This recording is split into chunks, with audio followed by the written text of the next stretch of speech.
Bienvenidos a Tinta de Escritores, espacio que se emite desde la librería Bookshop Café, ubicados en la calle Gabriel Otero 6438, esquina Arocena, donde además de ofrecerte la gran variedad de libros que quieras, también te esperamos con una propuesta gastronómica sobre la cual vas a querer volver.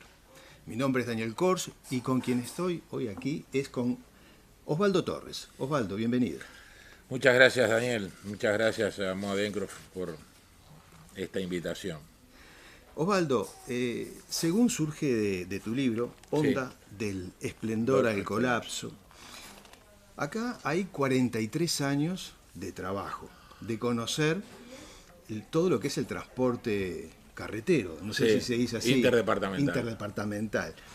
Pero también hay 3 etapas en tu vida, la de Onda, la de COT y la de la terminal de Tres Cruces. Cuento esto porque le da, para mí, mucha seriedad al libro desde la experiencia de haber trabajado en estos 3 escenarios diferentes, pero también hay mucha documentación en este libro que podemos decir que viene de primera mano, ¿no? Sí, el libro es el resultado de una investigación, de una recopilación, de un ordenamiento cronológico de la información que pude conseguir, referida a diferentes eventos que condujeron infelizmente al fin de la empresa Onda, ¿verdad? Sí. Hay que ver también que en el libro tiene pasajes muy fuertes. Sí.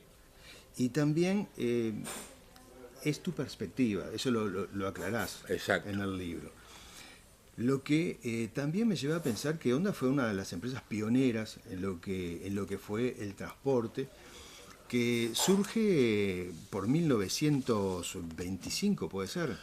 Bueno, sí, el primer registro o antecedente es en 1925, cuando el señor Eloy Peraza comienza a hacer ese recorrido entre Montevideo y Colonia, en una época donde no existían carreteras como las conocemos hoy, en fin, en medio de un montón de dificultades, de manera prácticamente que aventurera, comenzó esta actividad. Y ahí comenzó la historia, ¿verdad? Después, en el año 35... adaptando un viejo Ford 8, sí, ¿no? Sí, una cachila realmente, con capacidad para 8 pasajeros, a los cuales se los iba a buscar a domicilio y se los entregaba en el destino, ¿no? Eran viajes que podían durar un día, siempre y cuando el tiempo estuviera de su lado, ¿no? Ante eventuales inclemencias, incluso tenían que pernoctar en algún lugar. Sí.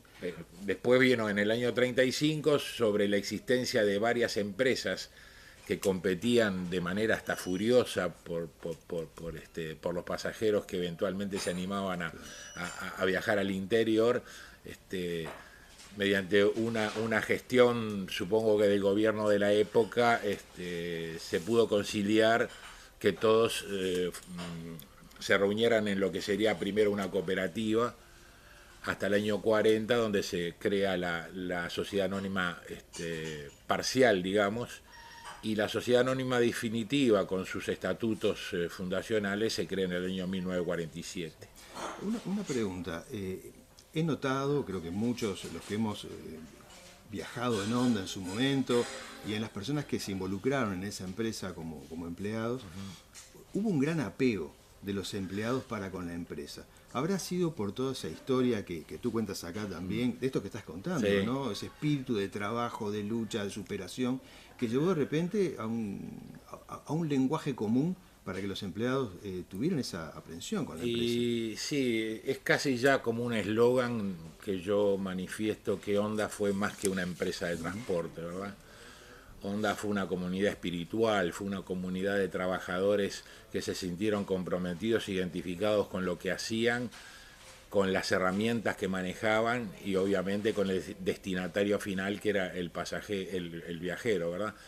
Eso fue obra de los fundadores, de los padres fundadores de la empresa Honda, que marcaron ese derrotero, ¿verdad? Y le dieron esa impronta a la empresa donde todo aquel que ingresaba realmente hacía una carrera. Yo relato la experiencia personal cuando entré a la empresa por una temporada a trabajar como funcionario eventual y tuve la dicha y la fortuna de quedar, y cuando me confirmaron que iba a ser un empleado efectivo, un director, Olides Montana, me dijo en aquel momento: mirá, pibe, si tú te portás bien acá tenés trabajo para toda la vida. Bueno, un poco irónicamente, porque la empresa a los 15 años cerró sus puertas. Pero más allá de todo esto que estás contando, ¿no?, de las bondades que hubo, de todo ese espíritu que se generó en la empresa, ¿por qué contar esta historia? Y contar esta historia porque ya era tiempo de que se supiera, no digo la verdad porque no me considero el dueño de la verdad, simplemente que nadie había logrado, digamos, reunir la información que yo manejé, ordenarla y ponerla en conocimiento de la opinión pública, porque yo entiendo que hubo un deliberado propósito de que la verdadera historia de qué pasó con Honda no se conozca. Entonces ese fue un poco mi desafío, y a propósito de lo que estoy diciendo, también es momento de volver a manifestar que el Uruguay está en deuda con Honda por todo lo que significó Honda. Honda no solamente fue la madre, la pionera, la primera gran empresa, no solo de transporte, sino auténticamente nacional, sino todo el aporte que le brindó al país, desde abrir carreteras, construir puertos, establecimientos turísticos, una política de servicio bastante equilibrada entre lo que sería el lucro y el servicio social. Muchos de los servicios que Honda cumplió hasta su último día fueron a pérdida, pero había que cumplir con determinada función, había determinados servicios que tenían que transportar determinada cantidad de enfermos, maestros, pasar a determinada hora por la entrada y salida de las escuelas rurales. Bueno, todo eso me parece a mí que son elementos más que suficientes para que la empresa en algún momento, el Uruguay, le conceda el reconocimiento que se merece y que hasta el día de hoy no ha tenido. En la actualidad eso no pasa. No, en la actualidad hoy el objetivo fundamental es el lucro, ¿no? Y está bien, aquel concepto de servicio social, de atender las necesidades de la comunidad por encima de los intereses propios y lucrativos que pueda tener una empresa, hoy no existe, ¿no? Hoy prima eso y poca cosa más, ¿no? En el capítulo donde dices buscando alternativas, sí, ¿no?, que ya estamos hablando del conflicto, de la parte dura de sí, la situación con Honda. Ese buscar alternativas, o sea, es una reflexión que hago después de haber leído el libro, sí, ¿no? ¿Fueron alternativas que buscaron reales o fueron excusas para de repente llegar a lo inevitable, sin revelar demasiado lo que sucede en el libro, ¿no? El cierre de Honda fue una decisión que se tomó fuera de las paredes de la empresa. Cuando yo digo buscando alternativas, fue porque la empresa ingenuamente trató de plantear soluciones a su problemática, desconociendo de que había grupos de interés que ya habían de alguna manera inclinado el dedo hacia abajo, y no había solución. La empresa fue embargada, tenía un patrimonio riquísimo en materia de inmuebles que le hubiera permitido, de haber destrabado esos embargos, de haber existido una auténtica voluntad política y sobre todo del gobierno de la época, se podría haber encontrado una solución para 1.300 familias, que lamentablemente no lo hubo. Sí, y los empleados mantuvieron la esperanza hasta último momento. Sí, hubo ahí algunas maniobras de distracción, hubo algún personaje que apareció como salvador, un predicador de púlpito que de alguna manera envolvió engañosamente a la mayoría de los trabajadores, pero que en definitiva, desde mi perspectiva, fue simplemente eso, una maniobra diversiva, ¿no? Después hubo otros personajes que realmente sí tuvieron reales intenciones de hacer algo por la empresa Honda, ¿no? Hay un personaje que no deja de ser polémico, pero que en aquel momento apareció como una posibilidad real, que era la intervención de Juan Carlos López Mena, el director de la empresa Buquebus, que en 2 oportunidades se intentó hacer algo por Honda y digamos que fuerzas más poderosas que sus intenciones lograron desalentarlo, ¿no? En el subtítulo dice del esplendor al colapso. Acá se cuenta todo lo que ocurrió con la empresa. Sí. Obviamente también el lector se va a encontrar con que hubo héroes, hubo villanos, exacto, hubo heridos. Sí, la mayoría. Pero mira, la pregunta que te hago es la siguiente. Después de haber tenido el libro pronto, el libro físico ya está acá y está en todas las librerías, después de haberte tomado todo ese trabajo de investigación y bueno, de recordar y recopilar datos, ese volver a recordar, ¿qué produjo en vos? O sea, escribirlo de la manera, desde el rol de escritor, ¿te hizo entender mejor lo que pasó o no? Sí, obviamente. Yo cuando terminé definitivamente este trabajo, me quedé íntimamente satisfecho porque desde mi perspectiva yo había encontrado las respuestas que seguramente otros, igual que yo, se habían hecho en el pasado y que de alguna manera estamos concretando en esto, ¿verdad? Cuando tú hablas del título del esplendor al colapso, yo tengo que señalar que entre esos 2 momentos, entre el esplendor y el colapso, también hubo un caos inicial y una agonía antes de llegar al colapso, ¿verdad? Cuando hablo de agonía me refiero a los 1.300 trabajadores que durante un periodo demasiado prolongado se sufrió hasta perder la fuente de trabajo, perder las esperanzas, perder los sueños, las expectativas. En fin, yo cuando ingresé a Honda tenía expectativas de tener una carrera dentro de la empresa y lamentablemente, como tantos, ¿verdad? Y lamentablemente vi frustrado eso. Fue un golpe duro, ¿no? En aquel momento el cierre de Honda, yo tenía 39 años y eso fue un quiebre importante en mi vida. Osvaldo, y mientras duró todo ese proceso de negociaciones para ver si se salvaba o la empresa cerraba, la empresa seguía trabajando. Sí, sí. ¿La moral de los empleados se vio afectada? ¿Los servicios se vieron afectados por toda esa situación? ¿O ustedes siguieron adelante como si no llegara nunca a ese fin? No, eso fue un poco repartido, ¿verdad? Había, en la última etapa, digamos, en el año 87 se llevó a cabo una huelga, porque la empresa tomó la decisión de enviar gente al seguro de desempleo, pero que detrás de esa huelga, desde mi perspectiva, estaba la intención de cerrar, de que definitivamente la Honda no volviera. Sin embargo, hubo 200 trabajadores, entre los cuales yo orgullosamente me siento, yo no sé si decir orgullosa, pero satisfactoriamente me siento identificado con ellos. Rompimos aquel conflicto. A veces hablar de romper una huelga suena feo, pero pueden tildarlo a uno en fin, de amarillista o de estar alejado de los intereses de los trabajadores, pero muy por el contrario, la ruptura de aquella huelga fue precisamente para tratar de mantener la fuente de trabajo y lo logramos durante 4 años más.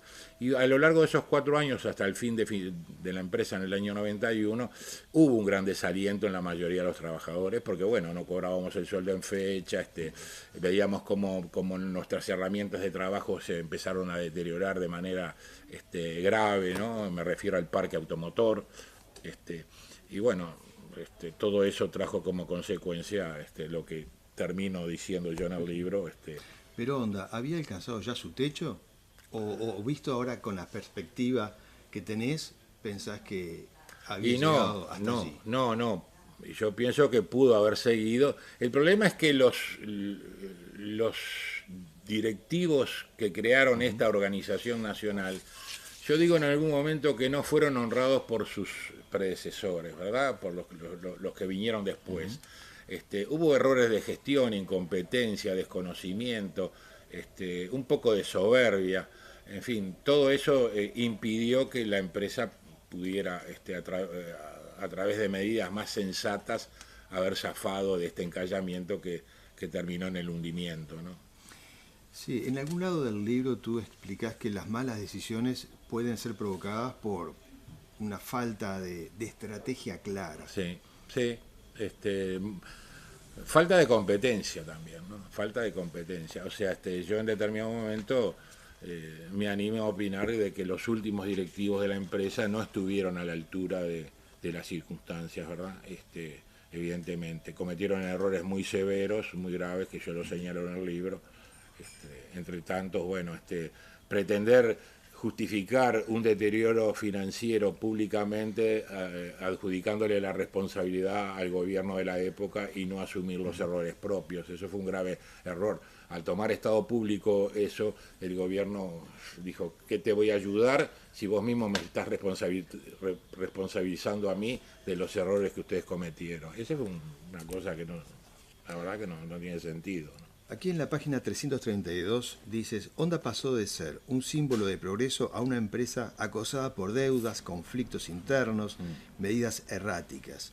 Las estrategias que antes fueron elogiadas comenzaron a ser cuestionadas por empleados y accionistas. ¿Qué podrías agregar a esto? Bueno, sí. Lo que pasa es que determinadas estrategias en medio de un escenario favorable tienen un resultado.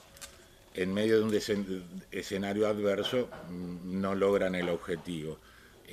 Mientras que Honda contó con el beneplácito, digamos, de todos los poderes involucrados, Honda transitó por carriles fluidos, ¿verdad?